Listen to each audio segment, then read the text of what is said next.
Kalian yang Islam, yang ngaku Islam nih ya, ini bisa kalian laporkan loh, karena dia sudah membohongi publik dengan menuduh Nabi kita itu naksir kepada Zainab berpakaian seksi. Ini fitnah keji loh. Kalian yang ya Rabbi bil Mustafa nangis, ngapain kayak gitu? Ya kalian nih umat Islam nih. Nih lihat nih. Kalian lihat Habib lagi nyanyi ya Rabbi bil Mustafa nabiku. Ngapain? Nabi Muhammad nggak butuh itu.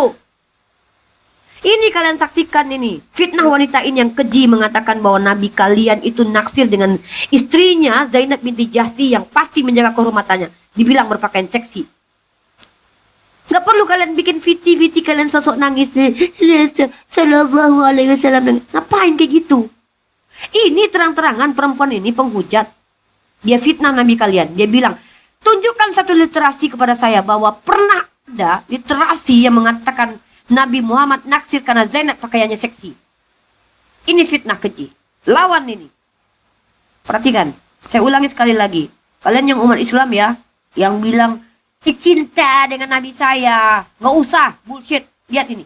Kalau kalian tidak berani melaporkan wanita ini. Karena telah menista agama Islam. Menista Nabi kalian. Percuma kalian nangis-nangis membela Nabi kalian. Lihat ini. Ayolah. Siapa? Cepatnya. Ini nama Nasir ini ya, ketika Zainab itu kelihatan dia seksi, terus Baginda Nasir. Dua fitnah ya. Dua fitnah yang dia sampaikan. Zainab berpakaian seksi. Zainab binti Jahsy dari keluarga Nabi Muhammad yang boleh dinikahi ya. Itu seorang perempuan dari kalangan wanita terhormat di Jazirah Arab. Dia katakan Zainab binti Jahsy berpakaian seksi di hadapan baginda Rasulullah Muhammad Sallallahu Alaihi Wasallam.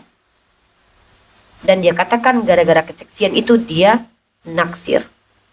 Ini fitnah keji. Gracia Pelo masuk penjara gara-gara ini teman-teman. Astaghfirullahaladzim. Ya Allah.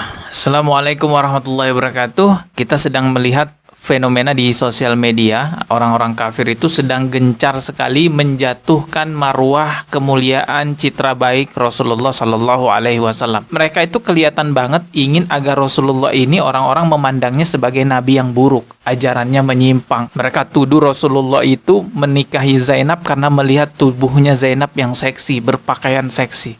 Astaghfirullahalazim. Berbagai macam fitnahan yang mereka lontarkan untuk membunuh karakter Rasulullah Sallallahu Alaihi Wasallam. Ini jelas pembunuhan karakter, dan itu mereka lakukan secara terorganisir dan masif. Lihat, mereka nggak satu orang dan mereka nggak sekali melakukan itu. Setiap malam nih, hampir setiap malam di live streamingnya mereka lakukan itu teman-teman. Eksploitasi perempuan, jual anak kecil. Hadis Muslim 3299. Anak kecil dipukuli sama Muhammad, padahal itu posisinya anak kecil yang dikawini. Di dalam hadis Nasai 2010. Ketika Habibah di KDRT oleh Sabit, di dalam hadis Abu Daud 1901, Muhammad malah bilang apa? Ambil maharnya, ambil sebagian dari hartanya dan ceraikan dia. Itu hukum kulu. Kalau perempuan nggak mampu jadi samsak tinju sampai dia minta cerai, maka mahar dari laki-laki itu dan sebagian harta perempuan itu diambil oleh si laki-laki. Coba lihat tuh live streamingnya mereka, betapa mereka ingin sekali ya menjatuhkan citranya Rasulullah. Mereka itu sedang membangun narasi seolah-olah Rasulullah ini adalah nabi yang buruk. Mereka ingin agar semua orang melihat bahwa Rasulullah ini adalah nabi yang gagal, nabi yang ajarannya tidak pantas untuk diikuti. Jelas ini tujuannya adalah pemurtadan. Maka hati-hatilah. Dan mereka itu banyak teman-teman. Seperti yang saya katakan tadi, ini seolah-olah seperti terorganisir gitu, tersistem dan masif kan, terjadi di mana-mana. Ya, halo, shalom teman-teman semua. Terus kadang-kadang saya kasihan ya melihat orang-orang yang taklid buta seperti siapa namanya nih? Dodi Sefriadi. Ya, orang-orang ini orang-orang yang percaya buta ya bahwa Muhammad itu adalah nabi yang berakhlak paling mulia. Ironisnya, saya beberapa kali melihat orang ini membuat video-video yang mengkritik orang-orang yang taklid buta terhadap para habib. Tetapi dia sendiri melakukan hal yang sama. dia taklid buta terhadap Muhammad. Dia pikir Muhammad beneran nabi ya. Dari kecil dia diajarin bahwa Muhammad adalah nabi yang berakhlak paling mulia, tanpa dia tahu bagaimana sebenarnya kelakuan nabi dia itu ya. Jadi dia pikir orang-orang kafir ini memfitnah Muhammad. Tadi dia bilang orang-orang kafir ini membuat narasi ya, supaya Muhammad seolah-olah nabi gagal. Dia pikir narasi-narasi itu karangan orang-orang kafir ya. Padahal zaman sekarang ini dia tinggal buka internet, tinggal ngecek sendiri ya. Tadi seperti TikTok kiamat yang dicuplik, dia menyebut beberapa referensi. Ada hadis Muslim 3299, ada hadis Nasai 2010, ada hadis Abu Daud 1901. Jadi sebenarnya dia tinggal browsing aja ya, ngecek sebelum bilang orang-orang kafir itu mau fitnah, dia bisa ngecek sebenarnya, tinggal buka internet, apa benar hadis-hadis itu menulis demikian. Ya, contohnya tadi ya, yang dikatakan fitnah itu urusan Muhammad dengan Zainab ya. Ini sebenarnya saya udah bahas ini satu video full, saya cuma baca doang, dari tafsir Al-Qurtubi, volume 14. Kalau teman-teman malas baca, silakan dengerin video ini ya. Judulnya Kisah Nabi Muhammad, Zaid dan Zainab binti Jasi. Ini panjang ya, 26 menit lebih. Saya cuma bacain doang. Tapi kita langsung aja ya. Ini teman-teman bisa cari sendiri, tafsir Al-Qurtubi jilid 14 ya. Di halaman 474. Ini bukan karangan orang kafir ya. Halaman 474 ya, tafsir Al-Qurtubi. Di sini dikatakan, Mutakil berkata, setelah Nabi SAW menikahkan antara Zaid dan Zainab binti Jasi, Zainab pun menetap di kediaman Zaid. Kemudian, pada suatu hari, Nabi SAW mengunjungi Zaid untuk menanyakan kabarnya. Namun, di rumah Zaid, Nabi SAW hanya melihat Zainab yang pada saat itu sedang berdiri mengerjakan sesuatu. Zainab terlihat sangat cantik ketika itu. Wajahnya putih menawan, dan tubuhnya ramping menakjubkan. Seharusnya ini kalau bahasa zaman sekarang kan terlihat seksi ya, artinya ya. Dikatakan di sini Zainab terlihat sangat cantik, wajahnya putih menawan, dan tubuhnya ramping menakjubkan. Seorang wanita Quraisy yang hampir sempurna, membuat Nabi SAW tertarik kepadanya. Jadi Agatha fitnah yang mananya? Ini tertulis di dalam sumber-sumber Islam sendiri. Nih ya, sekali lagi ya, lihat ya. Tafsir Al-Qurtubi halaman 475. Ini udah bahasa Indonesia loh. Teman-teman tinggal cari di internet. Kalau teman-teman tidak percaya dengan arsip yang ada di internet ini, tinggal cari di marketplace. Teman-teman bisa beli sendiri nih, Tafsir Al-Qurtubi volume 14. Ya, tinggal cari, gampang. Jadi apa yang dikatakan oleh Agatha itu bukan fitnah, itu memang kenyataan sesuai dengan apa yang tertulis di dalam sumber-sumber Islami, ya.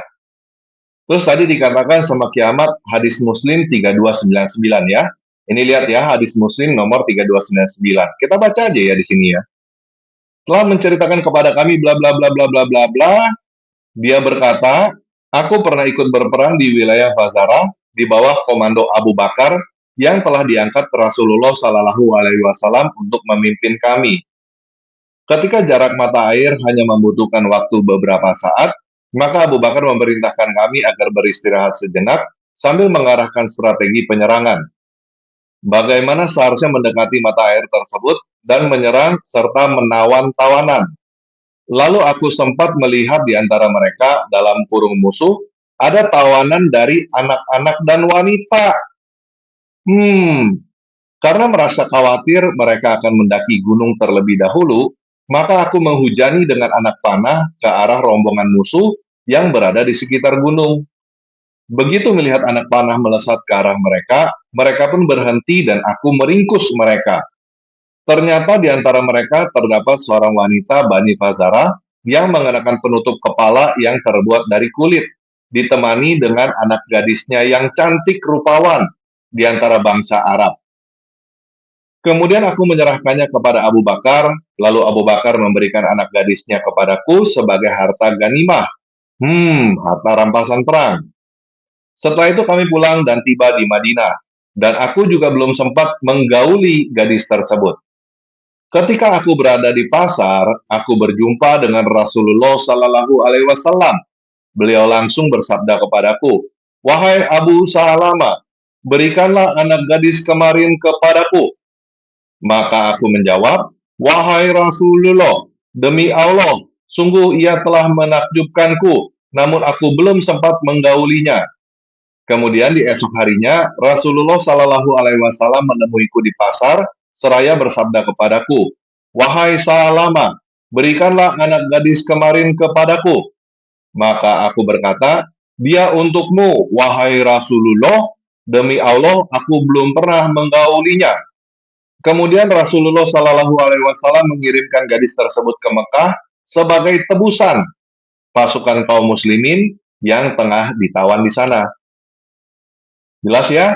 Persis seperti Hamas dan para teroris lainnya yang ada zaman sekarang ya. Terus ini ada lagi ya, hadis Nasai nomor 2010.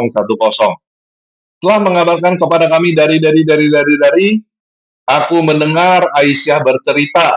Dia berkata, maukah ku ceritakan kepada kalian tentangku dan Nabi Shallallahu Alaihi Wasallam? Kami menjawab, ya.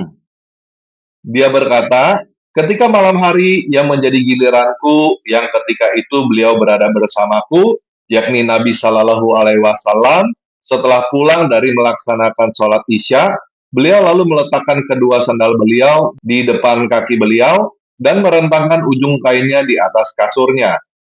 Tidak lama kemudian, beliau mengira bahwa aku telah tidur. Beliau memakai sandal dan mengambil sorbannya pelan-pelan, membuka pintu dan keluar pelan-pelan.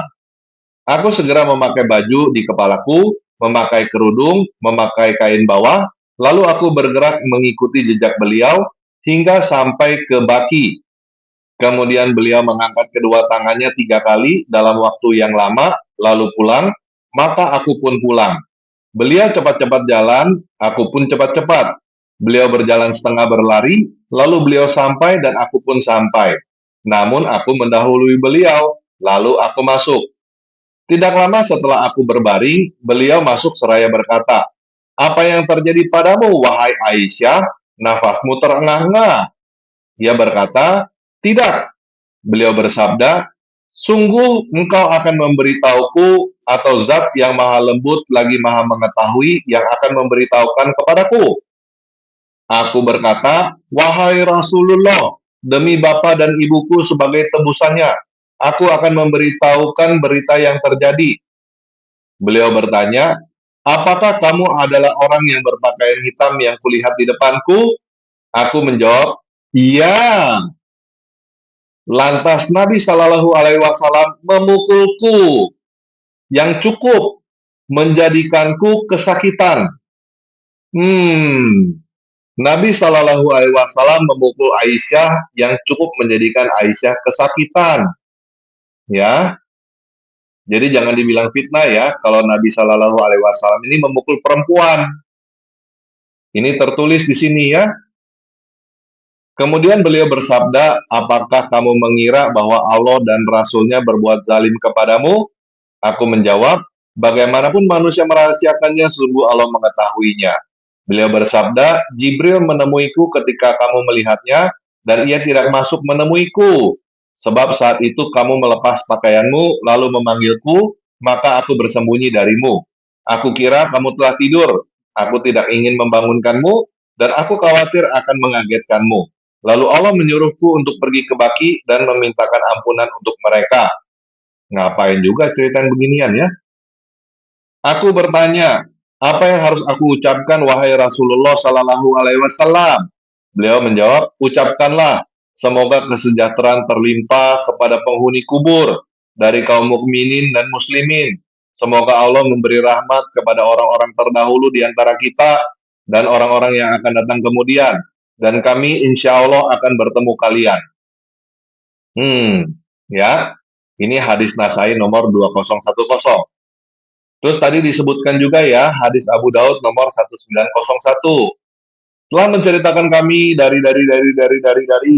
dari Aisyah bahwa Habibah binti Sahal pernah berada di sisi Sabit bin Qais bin Syamas. Kemudian ia memukulnya dan melukai sebagian tubuhnya. Lalu Habibah datang kepada Rasulullah Sallallahu Alaihi Wasallam setelah sholat subuh dan mengadu kepadanya. Maka Nabi Shallallahu Alaihi Wasallam memanggil Sabit dan berkata, ambillah sebagian hartanya dan ceraikan dia. Kemudian Sabit berkata, apakah hal tersebut boleh, wahai Rasulullah? Beliau berkata, iya. Kemudian ia, maksudnya si Sabit ya, berkata, sesungguhnya aku telah memberinya mahar 2 kebun, dan keduanya ada di tangannya. Jadi si Sabit ini udah kasih mahar ya, 2 kebun. Nabi Shallallahu Alaihi Wasallam bersabda, ambillah keduanya dan ceraikan dia. Kemudian Sabit melakukan hal tersebut. Ya, hadis Abu Daud nomor 1901. Jadi, yang mana yang fitnah?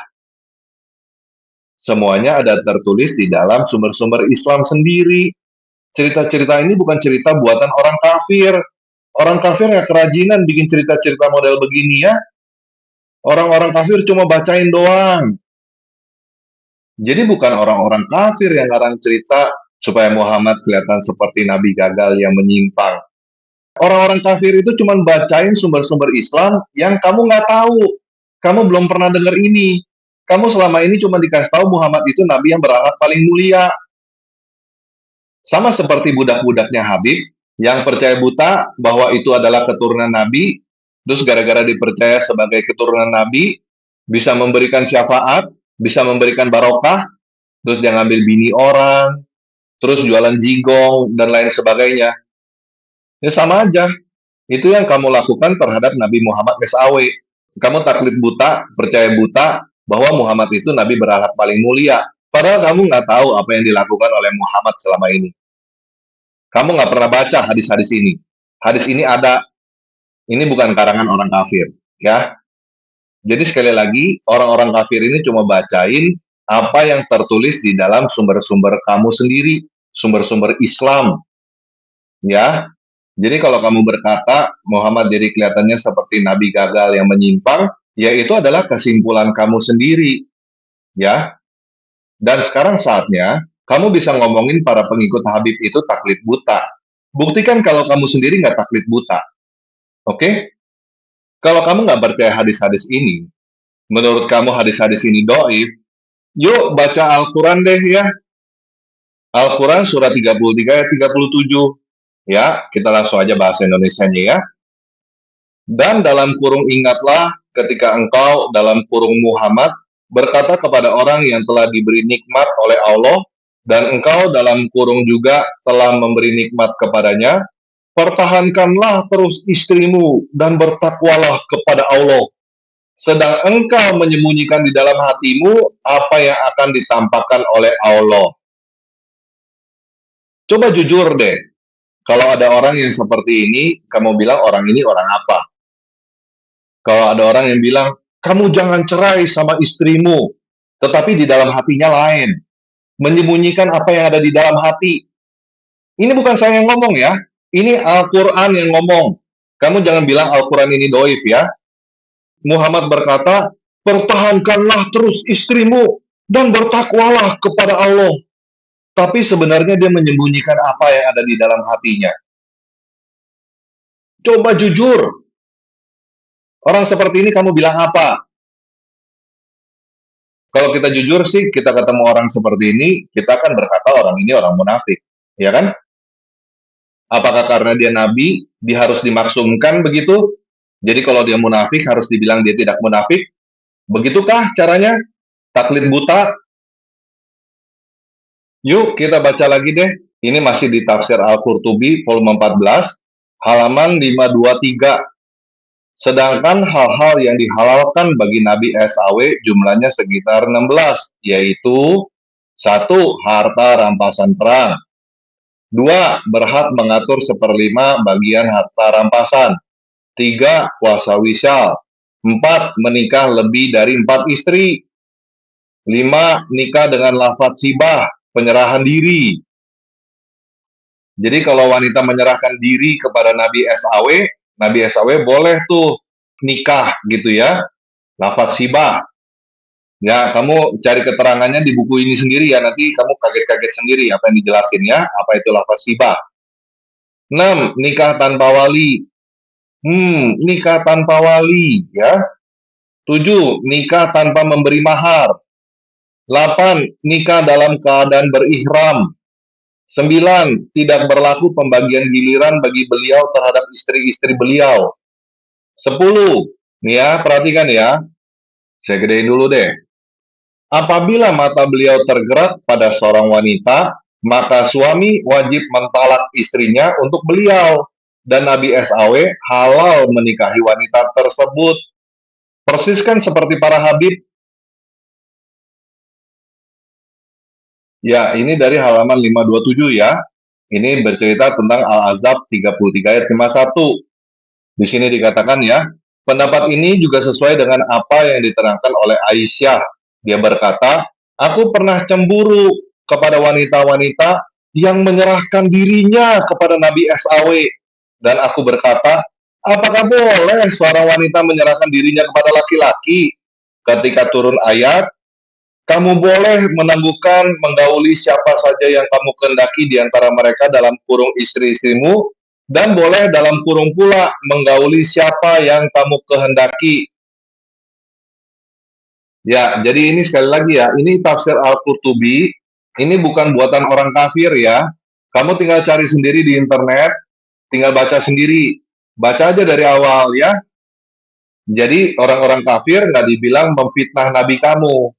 Ya kelakuan Muhammad ya memang begitu. Dan seharusnya kamu bukan percaya buta dulu Muhammad adalah Nabi, baru kamu baca ini. Kalau kamu nggak taklid buta, seharusnya kamu baca ini dulu, baru kamu pikir, bener nggak ini Nabi? Sama seperti para pengikut Habib. Seharusnya mereka bukan percaya buta dulu, Habib itu keturunan Nabi, memberikan barokah dan lain sebagainya. Tapi harusnya mereka ngelihat dulu kelakuannya seperti apa, baru berpikir kan, apa benar keturunan Nabi seperti ini? Itu seharusnya yang kamu lakukan juga terhadap Muhammad. Baca dulu kelakuannya bagaimana, baru kamu pertanyakan. Jangan percaya dulu bahwa Muhammad ini adalah Nabi. Baca dulu ceritanya bagaimana, yang sejujurnya, yang sejelas-jelasnya, keseluruhan baca ceritanya, bukan cuma separuh cerita yang bagus-bagus doang, yang jelek-jelek disembunyikan. Baca semuanya. Baru setelah itu kamu pikir baik-baik apakah Muhammad ini adalah Nabi. Oke? Sekian video kali ini, Yesus Kristus memberkati. Walau burung beo yang tak sadar beku, bangga sampai mati, hafal tanpa ngerti.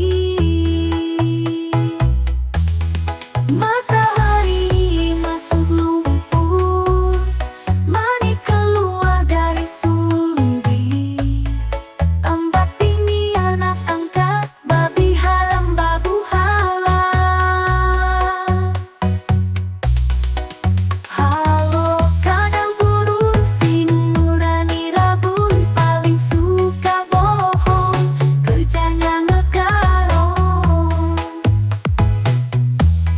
Matahari masuk lumpur, mani keluar dari sumbi. Embak tinggi anak angkat, babi haram babu halal.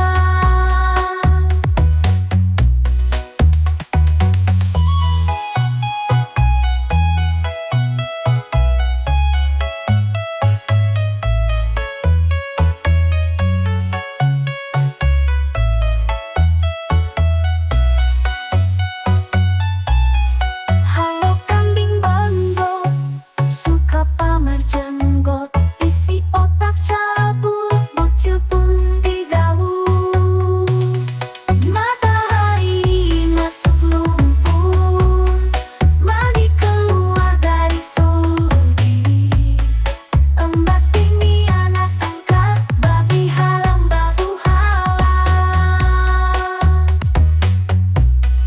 Matahari masuk lumpur, mani keluar dari sumbi. Embak bini anak angkat, babi haram babu halal.